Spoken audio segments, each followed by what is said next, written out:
వ్యాపారవేత్త జయరాం హత్య కేసులో మరో ముగ్గురిని అరెస్ట్ చేశారు పోలీసులు. సినీ నటుడు సూర్యతో పాటు అసిస్టెంట్ డైరెక్టర్ కిషోర్ను అరెస్ట్ చేసి రిమాండ్కు తరలించారు. దీనిపై పోలీసులు మీడియా సమావేశం నిర్వహిస్తున్నారు. లైవ్ చూద్దాం.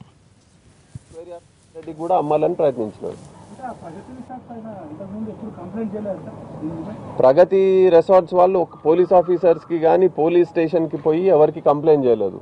ఎందుకంటే వాళ్ళు భయపడ్డారు నిజంగానే ఇతను ఏదైనా చేస్తాడేమో అని. అంటే అతను పలుకుబడి ఉన్నట్టు, చాలా పొలిటికల్ ఇన్ఫ్లుయెన్స్ ఉన్నట్టు బెదిరించి పోలీస్ ఆఫీసర్స్ పేరు, పొలిటీషియన్స్ పేర్లు వీళ్ళన్నీ చెప్పి బెదిరించి వాళ్ళని భయభ్రాంతులు గురి చేశాడని చెప్పి చెప్తున్నారు. అంటే ఇక థ్రెట్, వాళ్ళు భయపడ్డారు, ప్రాణహానికి భయపడ్డారు. రాకేష్ రెడ్డి నేను చెప్పింది చేయకపోతే ఖచ్చితంగా ప్రాణానికి ఏదన్నా హాని కలిగిస్తాడన్నది ఖచ్చితంగా భయం క్రియేట్ చేయగలిగాడు.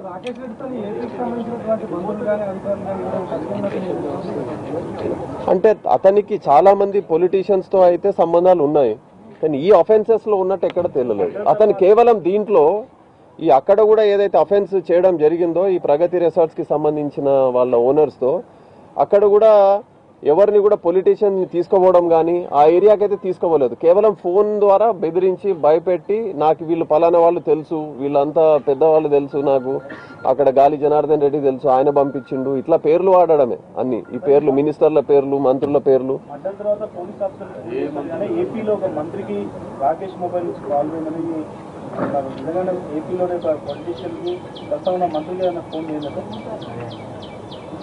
అది వెరిఫై చేస్తాం.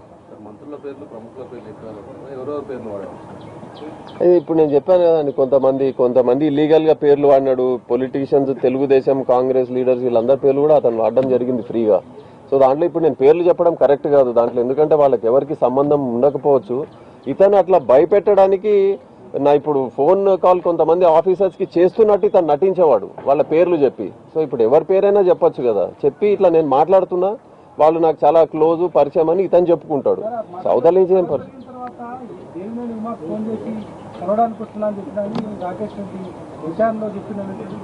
విచారణలో అతను చెప్పలేదు, బయట కొంతమంది చెప్తే తెలిసింది ఇలా పలానా వ్యక్తికి ఫోన్ చేసినట్టు. ఏదైనా ఉంటే చూస్తాను, చెప్తాను. అట్లాంటిది ఏదైనా ఉంటే చూడలేదు, నేనైతే వెరిఫై చేయలేదు. కాల్ లిస్ట్ వెరిఫై చేశాము. దాంట్లో నేను చెప్తున్నా కదా, చాలా మంది పేర్లు ఉన్నాయి దాంట్లో పొలిటీషియన్స్ కి సంబంధించి. సో ఇప్పుడు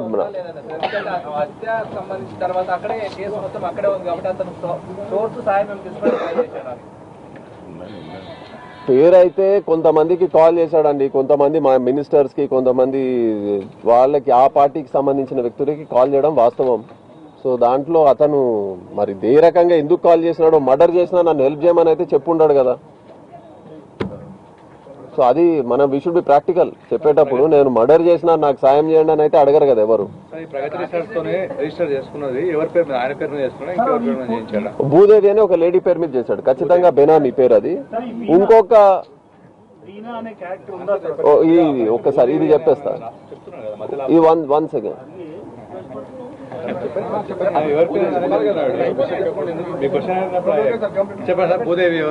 ఈ 20,000 గజాలు ఏదైతే రిజిస్టర్ చేయించుకున్నాడో వాళ్ళ దగ్గర భయపెట్టి, అది ఒక భూదేవి అనే లేడీ పేరు మీద రిజిస్టర్ చేయించుకున్నాడు. ఆ భూదేవి ఎవరంటే ఎవరో ఎక్కడో ఒక దగ్గర పని మనిషి అని తెలుస్తుంది. సో ఖచ్చితంగా అది బేనామీ అని మేము ప్రూవ్ చేయదలుచుకున్నాం. ఒకవేళ బేనామీ అని ప్రూవ్ చేస్తే ఖచ్చితంగా అది క్యాన్సిలేషన్ కి రాస్తాం.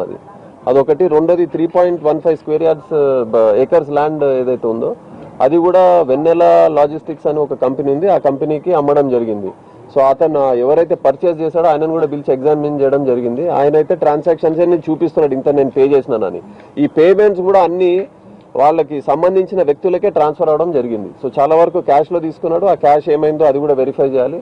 మళ్ళీ అతని రాకేష్ రెడ్డిని ఇప్పుడు మళ్ళీ పోలీస్ కస్టడీకి తీసుకొని వీటికి సంబంధించి, ఈ కేసుకి సంబంధించి విచారించడం జరుగుతుంది.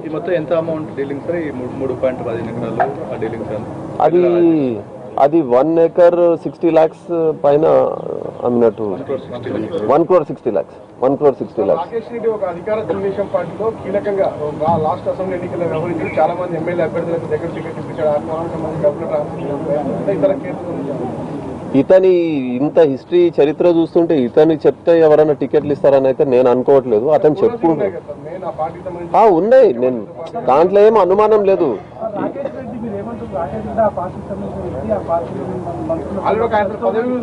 కానీ మద్దతు జరిగిన తర్వాత ఏ టైం నుంచి ఏ టైంలో ఫోన్ చేసిందా? ఈవినింగ్ నుంచి మార్నింగ్ లో ఫోన్ చేసిందా? ఆ టెన్షన్ లో మంత్రులతో టచ్ లో ఉన్నాడా లేదు మా క్వశ్చన్. అసలు విషయం ఆయన ఫోన్లో ఏమైనా మాట్లాడవచ్చు.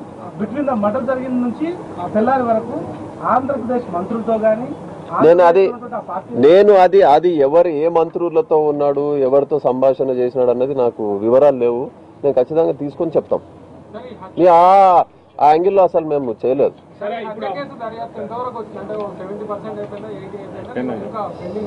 ఈ ఆల్మోస్ట్ 90% అయిపోయిందండి. ఈ కేసుకి సంబంధించి ఆల్మోస్ట్ ఫైనాలిటీకి వచ్చింది. ఇంకొక 15 రోజుల్లో ఛార్జ్ షీట్ కూడా ఫైల్ చేయాలని అనుకుంటున్నాం. ఈ మర్డర్కి ఇప్పటివరకు అయితే లేదు. అంటే తెలంగాణ పోలీసులకి ఆయన ఫోన్ చేసిన తర్వాత మీరు వాళ్ళని పిలిపించి వెరిఫై చేశారు. వాళ్ళని కూడా కేవలం హెల్ప్ కోసమే ఫోన్ చేసి ఉండొచ్చు, లేదంటే ఇన్ఫర్మేషన్ కోసం ఫోన్ చేస్తున్నారు. అట్లా ఏపీ మంత్రుల్ని మీరు ఎందుకు విచారించారు సార్ ఈ కేసు? ఎందుకంటే వాళ్ళు కూడా ఒక బాధ్యత మంత్రి పదవిలో ఉన్నారు. ఈ పర్సన్ ఫోన్ చేసిందంటే మీరు వెరిఫై చేసి ఎంక్వైరీ చేయాల్సిన బాధ్యత. అంటే ఒక పోలీస్ కి ఏ రకంగా అయితే బాధ్యత ఉండాలో వాళ్ళకి ఉండాలా లేదా అన్నది మాది ఇండివిజువల్ కెపాసిటీలో వాళ్ళు ఆలోచించుకోవాల్సిన విషయం. యాజ్ అ డిపార్ట్మెంట్ మేము చేయవలసింది మా రెస్పాన్సిబిలిటీస్ జనరల్ పబ్లిక్ కి పొలిటీషియన్స్ కి ఉన్న వాటికంటే భిన్నంగా ఉంటాయి. సో మేము మోర్ రెస్పాన్సిబుల్గా ఉండాలి. మా రియాక్షన్ వేరేగా ఉండాలి. మమ్మల్ని మేము పొలిటీషియన్స్ తోనో లేకపోతే జనరల్ పబ్లిక్ తోనో పోల్చుకోవడానికి లేదు. మేము we have to be above every one. So అందుకనే మా లెవెల్ ఆఫ్ ఆఫీసర్స్ కి సంబంధించినంత వరకే మేము విచారిస్తాం. ఈ పొలిటీషియన్స్ కి సంబంధించి వాళ్ళకి ఫోన్ కాల్స్ ఎందుకు వచ్చినా ఏం చేశారంటే అది ఒకవేళ క్రైమ్ లో భాగం అయ్యి ఉంటే ఖచ్చితంగా యాక్షన్ తీసుకుంటాం. కాల్ లిస్ట్ లో ఉన్నటువంటి పోలీస్ ఆఫీసర్స్ కానీ సినిమా ఇండస్ట్రీ వాళ్ళు అందరి నేమ్ రివీల్ చేశారు కదా, ఎందుకు పొలిటీషియన్ నేమ్స్ రివీల్ చేయట్లేదు? అంటే మీకు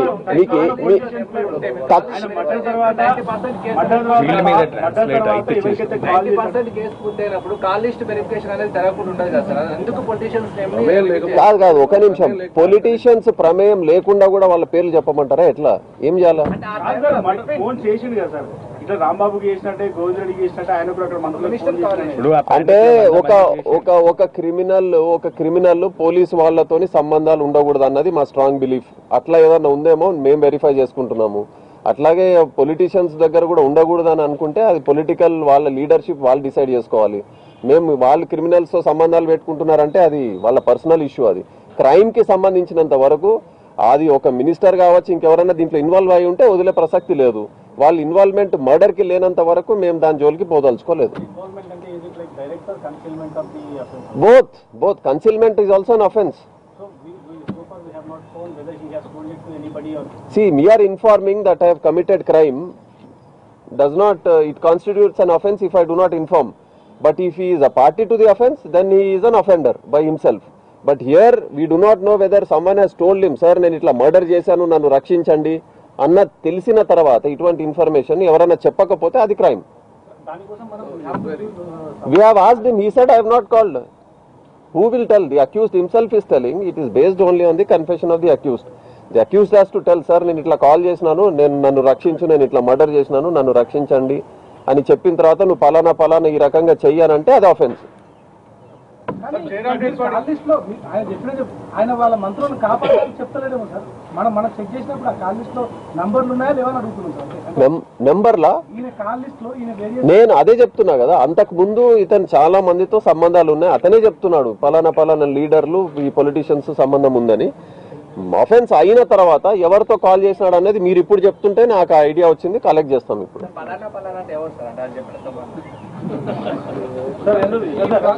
నేను కొన్ని in the interest of professional ethics I should not tell. It is not correct. మీరు అడగకూడదు, నేను చెప్పకూడదు. లేదు వీణా అనేది సృష్టింపబడ్డ ఒక ఫేస్బుక్ క్యారెక్టర్. ఈయననా ఇన్స్టెంట్ గా మార్నింగ్ ఒక 80 times నేను చాట్ చేశానని ఇతను చెప్తున్నాడు. కానీ ఆ కాల్ అది చాటింగ్ అయితే లేదు, ఎక్కడ డిలీట్ అయిపోయింది. సో నేను కొన్నిసార్లు చాట్ చేశాను. చాట్ చేసిన తర్వాత వీణా అనే లేడీ ఉంది, మీరు రావాలి అని చెప్పి నేను అంటే అతను టెంప్ట్ అయ్యి వచ్చాడని చెప్తున్నాడు ఇతను.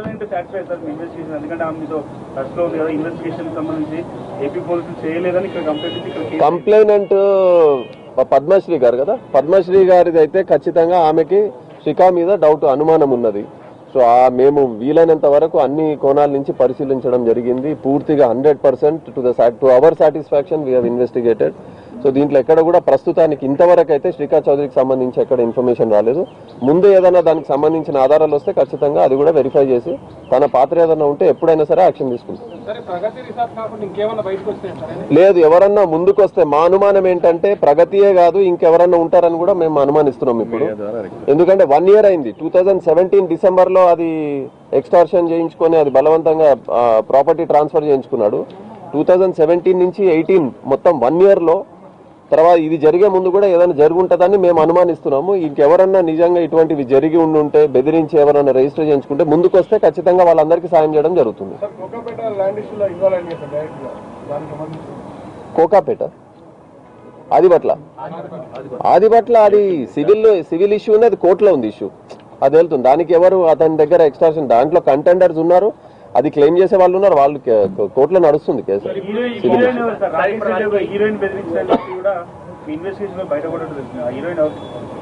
అంటే ఆయన నేర చరిత్ర ల్యాండ్ సెటిల్మెంట్ ఇవన్నీ ఉన్నాయి కదా, సినిమా రంగానికి సంబంధించి హీరోయిన్ బెదిరించిన దాంట్లో ఏమొచ్చింది సమాచారం? రాజేష్కి దిగకపోతే మీకు సినిమా అవకాశాలు ఉండేవి. అది రాకేష్ రెడ్డికి కొంతమంది సినిమా వ్యక్తులని బెదిరించి కొంతమందిని అమ్మాయిలు కావాలని సప్లై చేయాలని చెప్పి ఇటువంటివి కూడా బెదిరించాడన్నది వార్త. అది ఎక్కడ కూడా దానికి సంబంధించిన ఆధారాలు లేవు. లేదు ఇవ్వలేదు. వాళ్ళు కూడా ఎవరన్నా ఉంటే వచ్చిస్తే వెరిఫై చేస్తాం.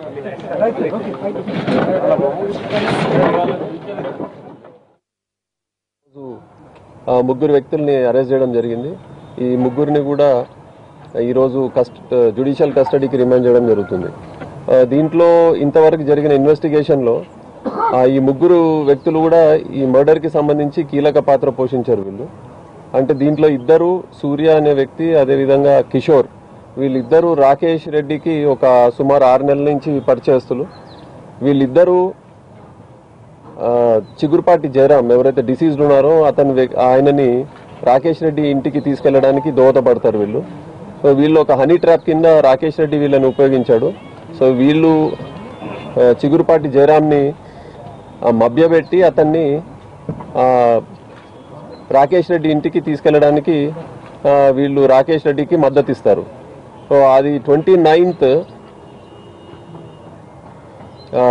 రాకేష్ రెడ్డి వీళ్ళిద్దరికి కాల్ చేసి బంజారా మన గచ్చిబౌలి ఏరియాకి రమ్మని కాల్ చేస్తాడు. అక్కడికి వీళ్ళు వెళ్ళేసరికి అక్కడి నుంచి రాకేష్ రెడ్డి తిరిగి మన రాయదుర్గం పోలీస్ స్టేషన్కి వస్తాడు. రాయదుర్గం పోలీస్ స్టేషన్ నుంచి వీళ్ళని పికప్ చేసుకొని వీళ్ళిద్దరిని జయరాం ఇంటికి తీసుకెళ్తాడు. జయరాం ఇంటికి తీసుకెళ్లిన తర్వాత కిషోర్ అనే వ్యక్తిని ఇంటికి పంపించి అక్కడ ఇంట్లో జయరాం ఉన్నాడా లేదో వెరిఫై చేసుకొని రమ్మంటాడు. ఎవరైతే ఈ వ్యక్తి కిషోర్ జయరాం ఇంటికి వెళ్ళిన తర్వాత రాకేష్